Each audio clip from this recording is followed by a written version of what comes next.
ನಮ್ಮ ಹೋರಾಟ ಇರೋದು 1974ನೇ ಇಸ್ವಿ ಗೆಜೆಟ್ ಅನ್ನ ರದ್ದು ಮಾಡಬೇಕಂತನ್ನುವಂತ ಒಂದು ಒತ್ತಾಯವನ್ನ ಮಾಡುವಂತ ದೃಷ್ಟಿಕೋನದಿಂದ ನಾವು ಇವತ್ತು ಹೋರಾಟ ಮಾಡ್ತಾ ಇದ್ದೀವಿ. ಇವತ್ತು ಇದೀಗ ತಾನೇ ನಮ್ಮ ಕಕ್ಕಳಮೇಲಿ ಗ್ರಾಮದ ರೈತ ಬಂಧುಗಳು, ಸಿಂದಗಿ ತಾಲೂಕಿನ ಕಕ್ಕಳಮೇಲಿ ಹಾಲಮತ ಸಮಾಜದ ಬಂಧುಗಳು ಬಂದು ಒಂದು ಮನವಿಯನ್ನ ಕೊಟ್ಟರು. ಸುಮಾರು 5 ಎಕರೆ 15 ಗುಂಟೆ ವಕಫ್ನವರು ಉತಾರಿ ಒಳಗೆ ಹೆಸರು ಕೂಡಿಸಿಬಿಟ್ಟಾರ ಅಂತೇಳಿ. ಇವತ್ತು ಕಳೆದ 2 ತಿಂಗಳಿಂದ ಯಾವ ಒಬ್ರು ವಕ್ಫ್ ಸಚಿವರು ವಿಜಯಪುರ ಜಿಲ್ಲೆಗೆ ಬಂದು ವಕ್ಫ್ ಅದಾಲತ್ ಮಾಡಿ ಅಧಿಕಾರಿಗಳಿಗೆ ಕಡ್ಡಾಯವಾಗಿ 1 ತಿಂಗಳ ಟಾರ್ಗೆಟ್ ಕೊಟ್ಟು ಇವುಗಳ ಎಲ್ಲ ಹೆಸರ ಉತಾರಿಯಲ್ಲಿ ಹೆಸರು ಸೇರ್ಪಡೆ ಮಾಡ್ಬೇಕಂತ ಹೇಳಿ ಅದು ಮುಖ್ಯಮಂತ್ರಿಗಳು ಹೇಳ್ಯಾರಂತ ಅನ್ನುವಂತ ಒಂದು ಒತ್ತಡವನ್ನ ಹೇರಿ ಇವತ್ತೆಲ್ಲರ ಪಾಣಿಗಳಲ್ಲಿ ವಕ್ಫ್ ಹೆಸರನ್ನ ಸೇರ್ಪಡೆ ಮಾಡ್ತಕ್ಕಂಥದ್ದನ್ನ ಇನ್ನೂವರೆಗೆ ನಿಂತಿಲ್ಲ. ಅನೇಕ ಜನ ಇವತ್ತು ಕೇಂದ್ರದ ಜಾಯಿಂಟ್ ಪಾರ್ಲಿಮೆಂಟರಿ ಕಮಿಟಿ ಚೇರ್ಮನ್ ಬಂದು ಹೋದ ಮೇಲೆ ಕೂಡ ಅನೇಕ ಜನ ಇವತ್ತು ರೈತ ಬಂಧುಗಳು ಮಠಾಧೀಶರು ಬಂದು ನಮ್ಗೆ ಉತಾರಿಯನ್ನು ಕೊಡ್ತಾ ಇದ್ದಾರೆ. ಇದೀಗ ತಾನೇ ಮುದ್ದೇಬೇಳ ಕ್ಷೇತ್ರದಲ್ಲಿ ಕೂಡ ಒಬ್ಬರು ಬಂದು ಉತಾರಿಯನ್ನು ತೋರಿಸ್ತಕ್ಕಂಥದ್ದಾಯ್ತು. ನಾವು ಎಲ್ಲೆಲ್ಲಿ ಹೋಗ್ತೀವಿ ಅಲ್ಲಿ ಹೋದಂತಲ್ಲಿ ರೈತರು ನಮ್ಮ ಜಮೀನನ್ನು ಕೂಡ ಇವತ್ತು ಉತಾರಿ ಒಳಗ ವಕ್ಫ್ ಹೆಸರು ದಾಖಲಾಗಿ ಬಿಟ್ಟದ್ರಿ ಅಂತ ಹೇಳುವಂತದ್ದು ನಡೆದು ಬಿಟ್ಟದ. ಅಂದ್ರೆ ಇದು ವಕ್ಫ್ ಅನ್ನುವಂತ ಒಂದು ಪೆಡಂಭೂತ ಯಾವ ರೀತಿ ಪರಿಣಮಿಸಕತ್ತದ ಅನ್ನುವಂಥದ್ರ ಬಗ್ಗೆ ಇವತ್ತು ಇಡೀ ರೈತ ಸಮುದಾಯ ಅತ್ಯಂತ ಆಕ್ರೋಶದಲ್ಲಿ ಅದ ಮತ್ತು ಆತಂಕದಲ್ಲಿ ಅದ. ಇವತ್ತು ಕೇವಲ ವಿಜಯಪುರ ಜಿಲ್ಲೆಯಲ್ಲಿ ಒಂದರಲ್ಲಿ ಸನ್ಮಾನ್ಯ ಸಂಸದರಾಗಿರ್ತಕ್ಕಂಥ ಜಿಗಿಣ್ ಸಾಹೇಬರು ಮತ್ತು ನಮ್ಮ ಮಾಜಿ ವಿಧಾನ ಪರಿಷತ್ನ ಸದಸ್ಯರಾಗಿರ್ತಕ್ಕಂಥ ಅರುಣ್ ಶಾಪುರ್ ಅವರು ಹೇಳಿದರು, ವಿಜಯಪುರ ಜಿಲ್ಲೆ ಒಂದರಲ್ಲಿ 16,000 ಎಕರೆ ಇವತ್ತು ವಕಫ್ ಅಂತ ಹೇಳಕತ್ತದ. ಕರ್ನಾಟಕ ರಾಜ್ಯದಲ್ಲಿ 1,21,000 ಎಕರೆ ನಮಗ್ ಜಮೀನು ಐತೆ ಅಂತ ಅನ್ನುವಂಥದ್ದನ್ನ ವಕ್ಫ್ನವರು ಹೇಳಕತ್ತಾರ. ಇವತ್ತು ದೇಶದಲ್ಲಿ 54ನೇ ಇಸ್ವಿ ಒಳಗ ಈ ವಕ್ಫ್ ಅನ್ನುವಂತ ಕಾಯ್ದೆ ತಗೊಂಡು ಬಂದರ ಮೇಲೆ ಇರ್ತಕ್ಕಂಥದ್ದು ಕೇವಲ 8,500 ಎಕರೆ. 2006ನೇ ಇಸ್ವಿ ಒಳಗ ದೇಶದಲ್ಲಿ 1,60,000 ಎಕರೆ ಜಮೀನು ಆಯ್ತು. 2019ನೇ ಇಸ್ವಿಯಲ್ಲಿ ನಮ್ಮ ಕೇಂದ್ರ ಸಚಿವರಾಗಿರ್ತಕ್ಕಂಥ ಶೋಭಾ ಕರಂದ್ಲಾಜೆ ಅವರು ಒಂದು ಮಾಹಿತಿಯನ್ನ ಕೇಳಿದ್ರು ಪಾರ್ಲಿಮೆಂಟ್ಗೆ, ವಕ್ಫ್ನಲ್ಲಿ ಎಷ್ಟು ಆಸ್ತಿ ಇದೆ ಅಂತ ಕೇಳಿದಾಗ ಅವತ್ತ ಕೊಟ್ಟಿರ್ತಕ್ಕಂಥ ಮಾಹಿತಿ 5,80,000 ಎಕರೆ. ಇವತ್ತು 2024ನೇ ಇಸ್ವಿ ಅನ್ನೋದ್ರೊಳಗ ನಮ್ಗೆಲ್ಲರಿಗೆ ಆಶ್ಚರ್ಯ ಅನಿಸ್ತದ, 38 ಲಕ್ಷ ಎಕರೆ ಜಮೀನು ಇವತ್ತು ವಕಫ್ ಕೈಯಾಗಿ ಹೋಗ್ಯದ. ಇವತ್ತು ಕಾಂಗ್ರೆಸ್ ಅವರೇ ನಾವೆಲ್ಲರಿಗೂ ಪ್ರಶ್ನೆ ಮಾಡ್ಬೇಕಾಗ್ಯದ. ಪ್ರಶ್ನೆ ಕೇಳುವಂತ ಹಂತದೊಳಗ ಜನ ಅದಾರ, ಉತ್ತರ ಕೊಡ್ತಕ್ಕಂತ ಜಾಗದೊಳಗ ಕಾಂಗ್ರೆಸ್ ಅವರು ಅದಾರ. ಆದ್ರೆ ಅವ್ರು ಹೇಳೋದೇನು, ತಾವು ಮಾಡಿದ್ದು ಹೇಳಂಗಿಲ್ಲ, ನಿಮ್ಮ ಸರ್ಕಾರ ಇದ್ದಾಗೂ ಉತಾರಿ ಒಳಗೆ ಸೇರ್ಪಡೆ ಆಗ್ಯಾವ ಅಂತ ಹೇಳಕತ್ತಾರ. ನಾ ಕಾಂಗ್ರೆಸ್ ನಾಯಕರಿಗೆ ಕೇಳಕ್ ಇಚ್ಛಿಸ್ತೀನಿ, ಈ ಕಾಯ್ದೆ ಮಾಡಿದವ್ರು ಯಾರು, ಈ ಕಾಯ್ದೆ ತಂದವ್ರು ಯಾರು? ಸ್ವಾಮಿ, 1995ನೇ ಇಸ್ವಿ ಒಳಗ ಚುನಾವಣೆಗೆ ಹೋಗ್ಬೇಕು, ಪಾರ್ಲಿಮೆಂಟ್ ಚುನಾವಣೆಗೆ ಹೋಗ್ಬೇಕು, ವೋಟ್ ಬ್ಯಾಂಕಿಗೋಸ್ಕರ ಮತ ಬ್ಯಾಂಕಿನ ಸಂಬಂಧ ತೊಂಬಂದು ಆ ಕಾಯ್ದೆಯೊಳಗ ಅಪರಿಮಿತ ಅಧಿಕಾರವನ್ನು ಕೊಟ್ಟು ಬಿಟ್ರಿ. ಎಷ್ಟರ ಮಟ್ಟಿಗೆ ಅಧಿಕಾರ ಕೊಟ್ರಂತಂದ್ರ ಜಿಲ್ಲಾ ಮ್ಯಾಜಿಸ್ಟ್ರೇಟ್ ಕೂಡ ವಕ್ಫದ ಅಂಡರ್ದೊಳಗೆ ಬರ್ಬೇಕು. ಅಂದ್ರೆ ವಕ್ಫ್ನವ್ರು ಏನು ಮಾಡಿ ಕಳಿಸ್ತಾರ ಅದನ್ನ ಕಣ್ಣು ಮುಚ್ಚಿಕೊಂಡು ಅವ್ರು ದಾಖಲು ಮಾಡ್ಬೇಕು. ಆ ಕೈಯಾಗ ಏನು ಅಧಿಕಾರಿ ಇಲ್ಲ ಜಿಲ್ಲಾಧಿಕಾರಿಗಳಿಗೆ.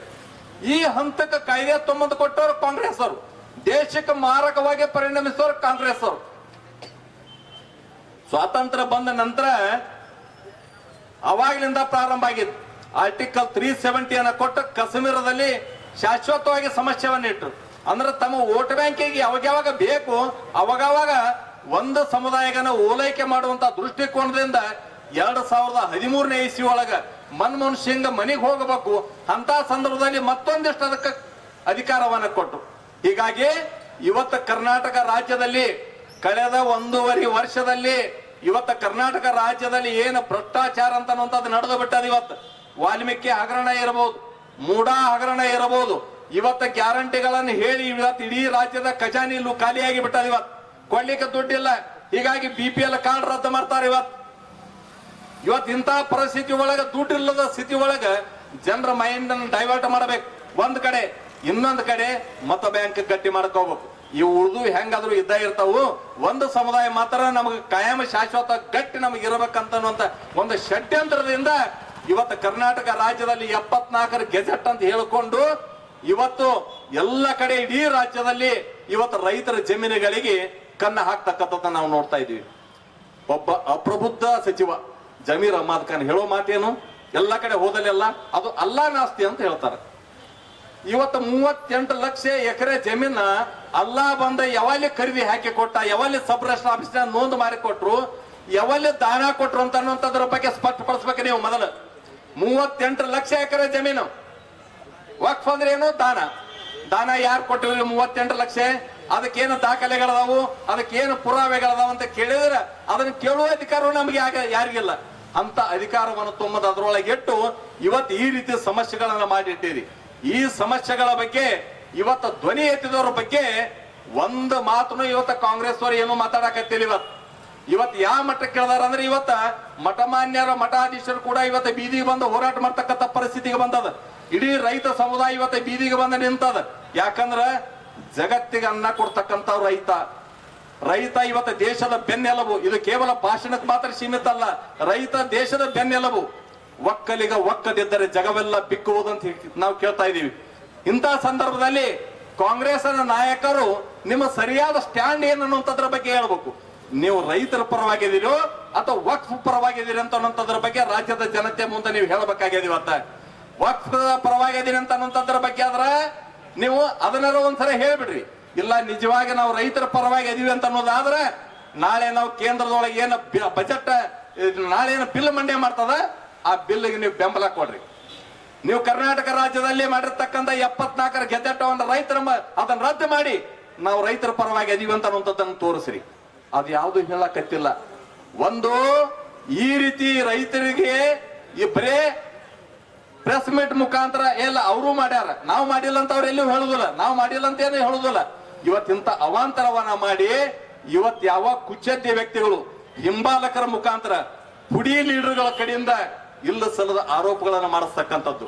ಯಾರ ಮೇಲೆ ಯಾವ ಶ್ರದ್ಧಾ ಕೇಂದ್ರಗಳದಾವು, ನಮ್ಮ ಮಠಾಧೀಶರ ಬಗ್ಗೆ ಕೂಡ ಇಲ್ಲ ಸಲ್ಲದ ಮಾತುಗಳು ಕೇಳಕತ್ತಾವ. ಯಾವ ಕನೇರಿ ಮಠ ಸ್ವಾಮೀಜಿ ಅವರು ವಿಜಯಪುರ ಜಿಲ್ಲೆದೊಳಗೆ ಇಷ್ಟೊಂದು ದೊಡ್ಡ ಪ್ರಮಾಣದೊಳಗ ಅವಾಂತರ ಆಗ್ಯದ, ಮಠಾಧೀಶರು ಕೂಡ ರೈತರ ಪರವಾಗಿ ಬಂದ ನಿಂತರು. ಯಾಕಂದ್ರ ಮಠಾಧೀಶರು ನಮ್ಮ ರೈತರ ಪರವಾಗಿ, ರೈತರು ದೇಶದ ಬೆನ್ನೆಲುಬು. ಹೀಗಾಗಿ ರೈತ ಸಮಸ್ಯೆದೊಳಗಿದ್ದಂತಹ ಸಂದರ್ಭದೊಳಗೆ ರೈತನ ಬೆನ್ನ ನಿಲ್ಲಬೇಕಾಗಿರ್ತಕ್ಕಂಥ ಎಲ್ಲರ ಜವಾಬ್ದಾರಿ. ಹೀಗಾಗಿ ಕನೇರಿ ಮಠದ ಶ್ರೀಗಳು ಬಂದು ಇಲ್ಲಿ ರೈತರ ಪರವಾಗಿ ನೀವು ತಗೊಂಡ್ರ ಎಲ್ಲೋ ಕುತ್ಕೊಂಡು ಇಲ್ಲ ಸಲ್ಲದ ಮಾತಾಡಕತ್ತೀರಿ, ತಾವೀ ತೆಗೆದು ಹಾಕಿ ರಾಜಕಾರಣಕ್ಕೆ ಬರ್ರಿ ಅಂತ ಹೇಳಕತ್ತೀರಿ. ನಾನು ಯಾವ ಪುಡಿ ನಾಯಕರು ಇವತ್ತೇನು ಆರೋಪ ಮಾಡಕತ್ತೀರಿ, ಇಲ್ಲ ಸಲ್ಲದ ಮಾತುಗಳನ್ನ ಆಡಕತ್ತೀರಿ, ಒಂದು ಬಾರಿ ನೀವು ಅತ್ಯಂತ ಎಚ್ಚರಿಕೆಯಿಂದ ಜವಾಬ್ದಾರಿಯಿಂದ ಹೇಳಿಕೆ ಕೊಡ್ತಕ್ಕಂಥ ಕೆಲಸ ಮಾಡಿರ್ತಕ್ಕಂಥ ಮಾತನ್ನ ಹೇಳ್ತೇನೆ. ಯಾಕಂದ್ರೆ ರಾಜ್ಯದಲ್ಲಿ ಇಡೀ ದೇಶದಲ್ಲಿ ತನ್ನದೇ ಆದ ಇತಿಹಾಸವನ್ನು ಹೊಂದಿರತಕ್ಕಂಥ ಮಠಮಾನ್ಯಗಳು ಅನೇಕ ಅಕ್ಷರ ದಾಸೋಹ ಇರಲಿ, ಅನ್ನ ದಾಸೋಹ ಇರಲಿ, ಸ್ವತಂತ್ರಕ್ಕಿಂತ ಪೂರ್ವದಲ್ಲಿ ರಾಜ ಮಹಾರಾಜರ ಕಾಲದಿಂದ ಮಾರ್ಗದರ್ಶನ ಮಾಡ್ಕೊಂಡ್ ಬಂದಿರತಕ್ಕಂಥ ಮಠಾಧೀಶರು. ಅಂತ ಒಂದು ಮಠಾಧೀಶರ ಬಗ್ಗೆನೇ ಕೇವಲವಾಗಿ ಮಾತಾಡ್ತಕ್ಕಂಥದ್ದು ಇದನ್ನ ಇಡೀ ಸಮಾಜ ಅತ್ಯಂತ ಗಂಭೀರವಾಗಿ ಪರಿಣಮಿಸದಂತ ಒಂದು ಎಚ್ಚರಿಕೆಯನ್ನ ಈ ಸಭೆಯ ಮುಖಾಂತರ ನಾ ಕೊಡ್ಲಿಕ್ಕೆ ಇಚ್ಛಿಸ್ತೀನಿ. ನಾವು ಇಲ್ಲಿವರೆಗೆ ಮೌನಕ್ಕೆ ಶರಣಾಗಿದ್ವಿ. ಯಾಕಂದ್ರೆ ಕಾಂಗ್ರೆಸ್ ನಾಯಕರ ಸ್ಟ್ಯಾಂಡ್ ಏನಂತ ಅನ್ನುವಂಥದ್ರ ಬಗ್ಗೆ ಇಷ್ಟೆಲ್ಲಾ ಮಠಾಧೀಶರ ಬಗ್ಗೆ ಹಗುರವಾಗಿ ಮಾತಾಡ್ತಕ್ಕಂಥ ಸಂದರ್ಭದಲ್ಲಿ ಒಬ್ಬನೇ ಒಬ್ಬ ಕಾಂಗ್ರೆಸ್ನ ನಾಯಕರ ಅದನ್ನ ಖಂಡಿಸ್ತಕ್ಕಂಥ ಕೆಲಸ ಮಾಡಿಲ್ಲ. ಯಾಕೆ ನೀವು ಹೇಳ್ಬೇಕು, ನಾಳೆ ಚುನಾವಣೆ ಬಂದಾಗ ನಾವು ಯಾವ ಮಠಾಧೀಶರ ಬಳಿ ಹೋಗ್ಬಾರ್ದಂಗಾರ, ಯಾವ ಮಠಮನ್ನಗಳಿಗೆ ನೀವು ಕಾಂಗ್ರೆಸ್ ನಾಯಕರು ಹೋಗ್ಬಾರ್ದಂಗಾರ. ನಿಜವಾಗಿ ನಿಮ್ಗೆ ಮಠಾಧೀಶರ ಬಗ್ಗೆ ಗೌರವ ಇತ್ತು, ಮಠಗಳ ಬಗ್ಗೆ ನಿಮಗೆ ಶ್ರದ್ಧೆ ಇತ್ತು, ಮಠಮಾನ್ಯಗಳ ಪರವಾಗಿ ನೀವು ನಿಂತ್ಕೊಂಡು ಅದ ಮಾತಾಡಿ ತಪ್ಪಂತ ಹೇಳಿಕೆಯನ್ನು ಕೊಡ್ಬೇಕಾಗಿತ್ತು. ಆದ್ರೆ ಅದು ಯಾವುದನ್ನು ಮಾಡಕತ್ತಿಲ್ಲ. ಒಂದರ ಧರ್ಮದ ವಿಷಯ ಬಂದಾಗನು ಇವತ್ತು ಅದರ ಬೆಂಬಲಕ್ಕೆ ನಿಲ್ತಕ್ಕಂಥ ಕೆಲಸ ಮಾಡಂಗಿಲ್ಲ, ರೈತರಿಗೆ ಬಂದಾಗನು ಅದರ ಬೆಂಬಲಕ್ಕೆ ನಿಲ್ತಕ್ಕಂಥ ಕೆಲಸ ಮಾಡಂಗಿಲ್ಲ. ಆದ್ರೆ ಕಾಂಗ್ರೆಸ್ನವ್ರು ಎಂತ ಪರಿಸ್ಥಿತಿ ಒಳಗೆ ಬಂದು ನಿಂತಾರಂತ ಅನ್ನುವಂಥದ್ರ ಬಗ್ಗೆ ರಾಜ್ಯದ ಜನ ನೋಡಕತ್ತಾರ. ನಿಮ್ಮ ಹತಾಶತೆ ಏನದ ಅನ್ನುವಂಥದ್ರ ಬಗ್ಗೆ ನಮ್ಗೆಲ್ಲರಿಗೆ ಅರ್ಥ ಆಗಕತ್ತೇವೆ. ಇವತ್ತು ಏನಾಗ್ಯದ ಅಂದ್ರೆ ಇವತ್ತು ರಾಜ್ಯದಲ್ಲಿ ಇದ್ದಂತ ಸರ್ಕಾರ ಕೂಡ ಹೋಗ್ತದ ಅನ್ನುವಂಥದ್ರ ಬಗ್ಗೆ ಆಗಿಬಿಟ್ಟದ. ಈಗ ನಿನ್ನೆ ಕೂಡ ನಮ್ಮ ಗೃಹ ಸಚಿವರು ಹೇಳಿದ್ರು ಯಾವ ಸಂದರ್ಭದಾಗ ಏನ್ ಹಾಕದಂತ ಅಂದ್ರ ಸ್ಪಷ್ಟತೆನೇ ಇಲ್ಲ. ಹೀಗಾಗಿ ಇವತ್ತು ರಾಜ್ಯ ಸರ್ಕಾರ ಇಲ್ಲ ಸಲ್ಲದ ಇಂಥವೆಲ್ಲ ಗೊಂದಲಗಳಿಗೆ ಕಾರಣೀಕರ್ತರಾಗ್ಯಕತ್ತದ. ಇವತ್ತ ನಾನು ಯಾರ್ಯಾರು ಏನೇನ್ ಹೇಳಿಕೆ ಕೊಡಾಕತ್ತೀರಿ ಸಮಾಜ ಎಲ್ಲವನ್ನು ಸೂಕ್ಷ್ಮವಾಗಿ ಗಮನಿಸಕತ್ತದ. ಭಾರತ ದೇಶ ಎಲ್ಲವನ್ನು ಗಮನಿಸ್ಕೊಂಡು ಬಂದಿರತಕ್ಕಂಥದ್ದು, ಎಲ್ಲವನ್ನು ಮೆಟ್ಟಿ ನಿಲ್ಲತಕ್ಕಂಥ ಕೆಲಸ ಈ ಮಣ್ಣಿನಲ್ಲಿ ಈ ನೆಲದಲ್ಲಿ ಅದ. ಹಿಂಗಾಗಿ ಪರಿಸ್ಥಿತಿ ಯಾವುದೇ ಬರಲಿ ಏನೇ ಬಂದು ಅದು ಎದುರಿಸತಕ್ಕಂಥ ಶಕ್ತಿ ತಾಕತ್ತು ಅದು ರೈತ ಸಮುದಾಯಕ್ಕದ, ಈ ದೇಶದ ಮಣ್ಣಿನೊಳಗದ. ಹೀಗಾಗಿ ನಮ್ಮ ರೈತ ಬಂಧುಗಳಿಗೆ ನಾನು ವಿನಂತಿಯನ್ನು ಮಾಡ್ತೇನೆ, ನೀವು ಯಾರು ಅಂಜುವಂತ ಅವಶ್ಯಕತೆ ಇಲ್ಲ, ನೀವು ಯಾರು ಅಂಜುವಂತದ್ದು ಏನಿಲ್ಲ ಇಲ್ಲ. ಇಡೀ ಭಾರತೀಯ ಜನತಾ ಪಾರ್ಟಿ ರೈತರ ಬೆನ್ನ ಎಲುಬಾಗದ. ಯಾರ್ಯಾರು ವಕ್ಫ್ ಅಂತ ಅನ್ನುವಂಥದ್ದನ್ನ ಹಿಡ್ಕೊಂಡು ಯಾರಾದ್ರೂ ಜಮೀನು ಕೈ ಹಾಕಾಕ ಊರಿಗೆ ಬಂದ್ರ ಅವ್ರನ್ನ ಅಲ್ಲೇ ತೆಕ್ಕ ತೋಡಿಕೆಚಿಂದ ಅವ್ರ ಮುಚ್ಚಿ ಬಸವಣ್ಣನ ಇರ್ತಕ್ಕಂಥ ಕೆಲಸ ನಮ್ಮ ರೈತರು ಮಾಡ್ಬೇಕು. ಹೀಗಾಗಿ ನಾವೆಲ್ಲರೂ ನಿಮ್ ಜೊತೆಗಿದ್ದೇವೆ, ಬರೀ ನಿಮ್ಮನ್ನ ನಿಲ್ಲಿಸ್ತೀವಂತಲ್ಲ, ನಾವು ಇಡೀ ಭಾರತೀಯ ಜನತಾ ಪಕ್ಷ ನಿಮ್ ಬೆನ್ನಿಗೆ ನಿಲ್ತೀವಿ. ನಿಮ್ಮ ನ್ಯಾಯ ಕೊಡುವಂತ ದೃಷ್ಟಿಕೋನದಿಂದ ಏನೇನು ಮಾಡ್ಬೇಕಾಗ್ಯದ ಆ ಕೆಲಸ ಭಾರತೀಯ ಜನತಾ ಪಕ್ಷ ಪೂರ್ಣ ಪ್ರಮಾಣದಾಗ ಮಾಡ್ತದ ಅನ್ನುವಂತ ಒಂದು ಮಾತನ್ನ ಈ ಸಂದರ್ಭದಾಗ ಹೇಳಿ, ಮೊನ್ನೆ ಜಾಯಿಂಟ್ ಪಾರ್ಲಿಮೆಂಟರಿ ಕಮಿಟಿ ಅವರು ಬಂದು ನಮ್ಮ ಅಹವಾಲವನ್ನು ಕೂಡ ಕೇಳಿ ಹೋಗಿದ್ದಾರೆ. ಇವತ್ತು ನಮ್ಗ ಆಶಾದಾಯಕ ಅಂದ್ರೆ ಇವತ್ತು ನಮ್ಮ ಲೋಕಸಭಾ ಸದಸ್ಯ ಜಿಗಣ್ ಸಾಹೇಬ್ರು ಹೇಳಿದ್ರು ಇವತ್ತು ಅದನ್ನ ಬಿಲ್ ಮಂಡನೆ ಮಾಡ್ತಕ್ಕಂಥದ್ದು ನಡೆದದ ಅಂತ ಹೇಳಿ. ಅವರು ಕೂಡ ಇವತ್ತು ಪಾರ್ಲಿಮೆಂಟ್ ದಾಗ ಈ ವಕ್ಫ್ ಸಂಬಂಧಪಟ್ಟಂಗ ಅದಕ್ಕ ಏನೇನು ಮಾತಾಡ್ಬೇಕು, ಪಾರ್ಲಿಮೆಂಟ್ ದಾಗ ಏನೇನು ಪ್ರಶ್ನೆ ಹಾಕ್ಬೇಕಂತ ಒಂದು ತಯಾರಿಯನ್ನು ಮಾಡ್ಕೊಳ್ಳೋ ಸಂಬಂಧ ಇವತ್ತು ನಾವು ಆಫೀಸ್ನಾಗ ಕುಂತಾಗ ಅವ್ರ ಅಧಿಕಾರಿಗಳಿಗೆ ಸೂಚನೆ ಕೊಟ್ಟಿರ್ತಕ್ಕಂಥದ್ದು ಕೂಡ ನಾವು ಕೇಳಿದ್ವಿ. ಹೀಗಾಗಿ ನಾವೆಲ್ಲರಿಗೆ ಆಶೆ ಅದ, ಒಬ್ಬ ಸಮರ್ಥ ಪ್ರಧಾನಮಂತ್ರಿ ದೇಶದೊಳಗೆ ಅದರ ನರೇಂದ್ರ ಮೋದಿ ಅವರು. ಹೀಗಾಗಿ ಯಾವ ದೇಶದಲ್ಲಿ ಕಳೆದ 60 ವರ್ಷದೊಳಗೆ ಏನೇನು ಕಾನೂನು ಮಾಡಿ ದೇಶಕ್ಕೆ ಮಾರಕವಾಗಿ ಇಟ್ಟಿರಿ ಅವೆಲ್ಲ ಕಾನೂನುಗಳನ್ನ ತೆಗೆದು ಹಾಕಿ ದೇಶದ ಭವಿಷ್ಯ ದೃಷ್ಟಿಕೋನದಿಂದ ಮುಂದಿನ ದೇಶದ ಭವಿಷ್ಯದ ಉಜ್ವಲಕ್ಕಾಗಿ ದೇಶವನ್ನ ಭದ್ರವನ್ನಾಗಿ ಕಟ್ಟಿಕೊಳಿಸಂತ ನಿಟ್ಟಿನೊಳಗೆ ನರೇಂದ್ರ ಮೋದಿ ಅವರು ಅದನ್ನ ಮಾಡ್ತಾರ. ಆ ವಿಶ್ವಾಸವನ್ನು ಎಲ್ಲರೂ ಇಡಬೇಕು. ಎಲ್ಲಿವರೆಗೆ ಗೆಜೆಟ್ ರದ್ದು ಮಾಡಂಗಿಲ್ಲ, ಎಲ್ಲಿವರೆಗೆ ಕಾಯ್ದೆಗಳನ್ನ ತೆಗೆದು ಹಾಕಂಗಿಲ್ಲ, ಅಲ್ಲಿ ತರಿಗೆ ನಮ್ಮ ಹೋರಾಟ ನಿಲ್ಲಂಗಿಲ್ಲ ಅಂತ ಅನ್ನುವಂತ ಮಾತನ್ನ ಈ ಸಂದರ್ಭದಾಗ ಹೇಳಿ ಹೋರಾಟದಲ್ಲಿ ಭಾಗಿಯಾಗಿರ್ತಕ್ಕಂಥ ಎಲ್ಲ ಹಿರಿಯರಿಗೆ ತಮ್ಗೆಲ್ಲರಿಗೆ ಒಂದಿಷ್ಟು ನಾನು ಮಾತು ವಿರಾಮ ಮಾಡ್ತೇನೆ. ಜೈ ಹಿಂದ್, ಜೈ ಕರ್ನಾಟಕ.